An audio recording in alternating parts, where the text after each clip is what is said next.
Hello and welcome to easy excel class number 10। Excel की आज की क्लास में हम रोज और कॉलम्स को लेके कुछ बेसिक फंक्शंस देखने वाले हैं कि हम एक रो को ऐड कैसे कर सकते हैं, डिलीट कैसे कर सकते हैं, या उसकी विड्थ कैसे चेंज होती है, या हाइडिंग और अनहाइडिंग के कंसेप्ट्स को हम आज की क्लास में क्लियर करेंगे। So let's get start.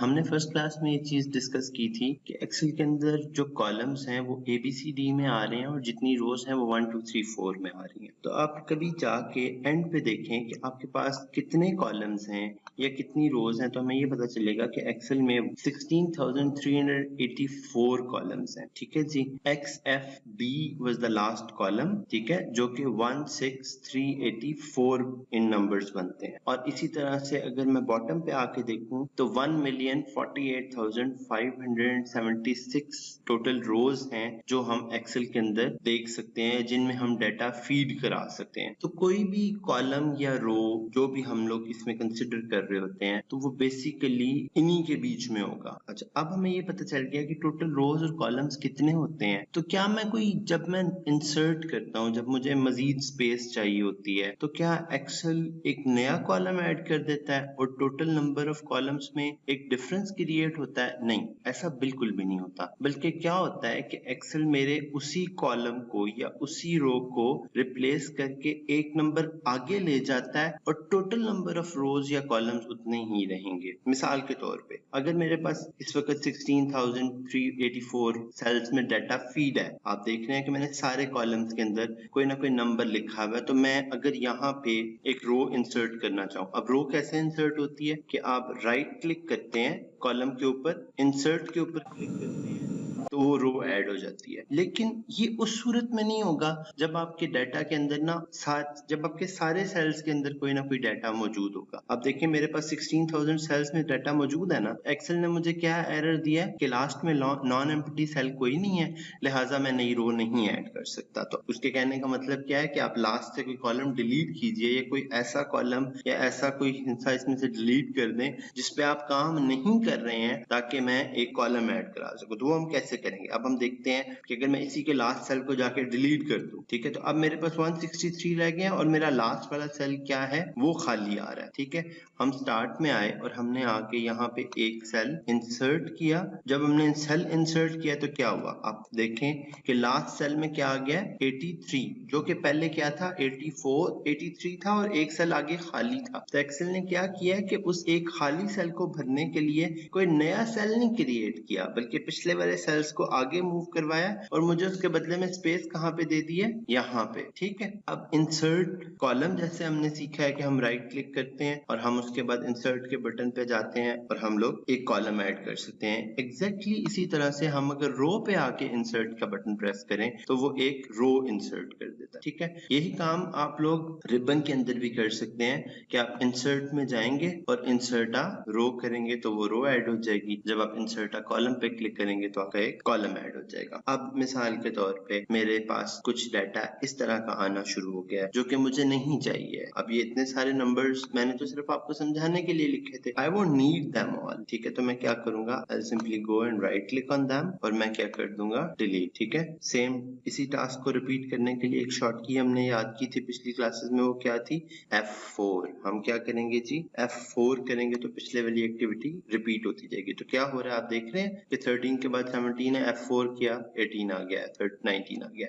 इसी तरह से हमने डिलीट करने का एक प्रोसीजर सीख लिया। कॉलम भी ऐसे डिलीट होंगे और रोज भी ऐसे ही डिलीट हो जाएंगी। जब आप डिलीट का बटन प्रेस करेंगे तो भी डिलीट हो जाएगा। वैसे हम लोग क्लियर ऑल से भी डिलीट करा सकते हैं, ये चीज हमने पहले क्लास में पढ़ ली हुई है। ठीक है जी, अब हमें ये पता चल गया कि रोज जो हैं वो इंसर्ट कैसे होती हैं और डिलीट कैसे होती है। समटाइम्स इस तरह से होता है कि हम एक सेल के अंदर एक डाटा फीड करा रहे होते हैं तो सेल ना हमें हैशटैग एरर देना शुरू कर देता है। अब हैशटैग एरर क्या है, ये देखिए यहाँ पे मैंने एक नंबर लिखा है पर नंबर अब मेरा उस सेल के अंदर पूरा नहीं आ रहा, तो एक्सेल ने मुझे क्या एरर दिया है, हैशटैग एरर। एक्सेल ने मुझे ये बताया कि जी ये तो आपका कॉलम छोटा है, आप वैल्यू ज्यादा लिखना चाह रहे हैं, कॉलम की विड्थ थोड़ी सी इंक्रीज कर लें। तो कॉलम की विड्थ कैसे इंक्रीज होती है और नॉर्मल विड्थ होती क्या है? ठीक है, हम लोग जब भी किसी दो कॉलम्स के दरमियान में रखते हैं ना तो हमारा एरो चेंज हो जाता है। आप देख रहे हैं कि एक एरो जिसकी दोनों साइड पे एरोज बने हुए हैं वो आ गया हमारे पास। जब मैं इस पे क्लिक करूंगा तो मुझे पता चलेगा कि ऊपर टॉप पे मेरे पास एक छोटी सी चीज लिखी आई है विड्थ 8.3। हमें क्या पता चला है कि एक्सेल की जो प्री डिफाइंड विड्थ है दैट इज 8.43 कैरेक्टर्स या 64 पिक्सेल्स। आप इसको इंक्रीज करके कहीं पे भी लेके जा सकते हैं और इसी तरह से आप इसको डिक्रीज करके भी कहीं पे लेके जा सकते हैं। ठीक है, जब मैं इसको इंक्रीज करूंगा तो अच्छा, अब आप इसको इंक्रीज या डिक्रीज करके कहीं पे भी लेके जा सकते हैं। जब मैं इसको इंक्रीज करूंगा तो क्या होगा कि एक्सेल ने वो मेरा नंबर जो पहले हैशटैग एरर में आ रहा था वो फुल कर लिया और वो पूरा मुझे नंबर दिखाना शुरू कर दिया। Same is the case with के अगर मैं रो की विड्थ को इंक्रीज करना चाहूँ तो मैं रो के ऊपर क्लिक करके उसको भी अगर ड्रैग डाउन करूंगा तो भी एक्सेल उसको ऑटो पे एडजस्ट कर देगा। एक और चीज आप ऑब्जर्व कीजिएगा, this is an observation task for you guys. आप ऑब्जर्व कीजिएगा कि जब आप फॉन्ट बड़ा करके या कोई राइटिंग स्टाइल सेलेक्ट करके एक्सेल में कोई भी चीज लिखते हैं ना तो एक्सेल रो की हाइट को खुद ही एडजस्ट कर लेगा, वो वहां पे आपको नहीं कहेगा। लेकिन जब आप एक दफा किसी कॉलम या रो की हाइट या विड्थ को चेंज करा देते हैं तो उसके बाद एक्सेल आपके नंबर एरर को रिमूव करने में भी आपको सपोर्ट नहीं कर रहा होगा, बल्कि वो फिर कंसिडर क्या करेगा कि ये अब सिस्टम एडजस्टेड नहीं है, ये ह्यूमन एडजस्टेड है, तो ह्यूमन एडजस्टेड को ह्यूमन खुद ही चेंज करेगा। एक्सेल फिर आपको ये फैसिलिटी देना बंद कर देगा। अच्छा, डिफॉल्ट विड्थ जो है अगर हम किसी भी सेल की या किसी रो की चेंज करना चाहें तो हम फॉर्मेट में जाके डिफॉल्ट विड्थ के ऊपर क्लिक करके 8.43 के बजाय 10 कर सकते हैं। तो एक्सेल आप देख रहे हैं कि खुद ही एक्सेल ने विड्थ सारे कॉलम्स की थोड़ी थोड़ी बढ़ा दी है। अगर एक सेल एक कॉलम के बजाय आप मल्टीपल कॉलम सेलेक्ट करना चाहें और उनकी विड्थ इंक्रीज करना चाहें तो आप क्या करेंगे कि आप मल्टीपल कॉलम सेलेक्ट करेंगे और उसके बाद उनकी विड्थ को एडजस्ट कर लेंगे। अब उनकी विड्थ एडजस्ट करने से उन चारों की विड्थ एडजस्ट होगी जो मैंने 4 सेलेक्ट किए हुए थे। लाइकवाइज अगर मैं पूरी शीट सेलेक्ट कर लेता हूँ, राइट ए और 1 इन दोनों के दरमियान में एक बटन आ रहा है, अगर आप इस पे क्लिक करेंगे ना तो आपकी पूरी शीट सेलेक्ट हो जाती है और आप इसको अगर कहीं पे भी और क्लिक करेंगे तो वापस एक सेल पे आ जाएगा। मैं पूरी शीट को सेलेक्ट करके भी रो और कॉलम की विड्थ को एडजस्ट कर सकता हूँ, या अगर मुझे वापस इसको डिफॉल्ट पे लेके जाना है तो मैं इसको क्या करूंगा, डिफॉल्ट पे 8.43 मुझे याद है, आई विल सिंपली प्रेस इट और ये मुझे वहीं पे वापस ले जाएगा। अब समटाइम्स इस तरह से होता है कि हमारे पास डाटा इतना ज्यादा हो जाता है कि हम सारा डाटा किसी को नहीं दिखाना चाह रहे होते, या हम समराइज करके अपने डाटा को देखना चाह रहे होते हैं, या हम प्रिंट आउट्स लेना चाह रहे होते हैं, तो हम चाहते हैं कि नहीं हमारे कुछ सिलेक्टेड कॉलम्स या सिलेक्टेड चीजें आनी चाहिए। तो हम क्या करते हैं कि हम कॉलम्स को कर देते हैं हाइड। अब कॉलम्स को, और same is the case with the rows as well, हम रोज या कॉलम्स किसी को भी हाइड कर सकते हैं। हम राइट क्लिक करेंगे और राइट क्लिक करने के बाद हम क्या बटन प्रेस करेंगे, हाइड, तो वो मेरे 2 कॉलम्स को उसने हाइड करवा दिया। आप देख रहे हैं कि एल एम एन होना चाहिए था तो एम बीच में से गायब है, which means K M is the hidden column. अब हिडन कॉलम को पहचानने की एक और कैसे मुझे पता चलेगा फॉरन के कॉलम्स हिडन है, तो आप ये देखें कि इसके दरमियान में सिंगल लाइन के और एल के दरमियान में सिंगल लाइन रिफ्लेक्ट हो रही है, लेकिन एल और एन के दरमियान में मल्टीपल लाइंस रिफ्लेक्ट हो रही हैं। और अगर मुझे यही काम शॉर्टकट तरीके से करना पड़े तो व्हाट आई विल डू कि मैं इस कॉलम के ऊपर जहां पे भी दोनों का सेंटर पॉइंट बनता है मैं उस पर क्लिक करके दोनों को अगर साथ जोड़ दूंगा, अपने राइट लेफ्ट साइड पे इनको मूव करवा दूंगा तो कॉलम्स क्या होते जाते हैं, हाइड होते जाते हैं। ठीक है जी।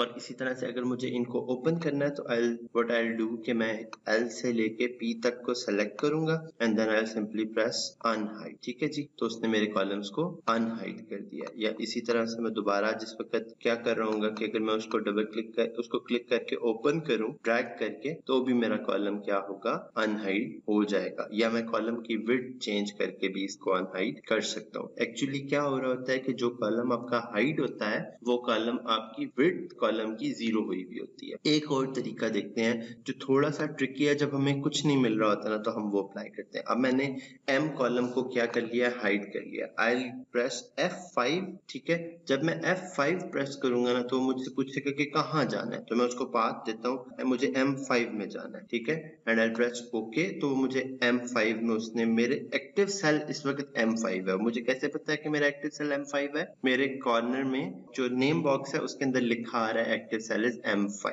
मैं फॉर्मेट के अंदर जाके क्या करूंगा, auto fit the column width, तो मेरा कॉलम रिफ्लेक्ट होना शुरू हो गया। या यही काम अगर मैं शो कॉलम करूं तो भी मेरे पास हो जाएगा। ठीक है, होप कि आपको आज की वीडियो में कुछ ना कुछ नया जरूर मिला होगा और आपको जरूर कुछ ना कुछ पसंद आया होगा।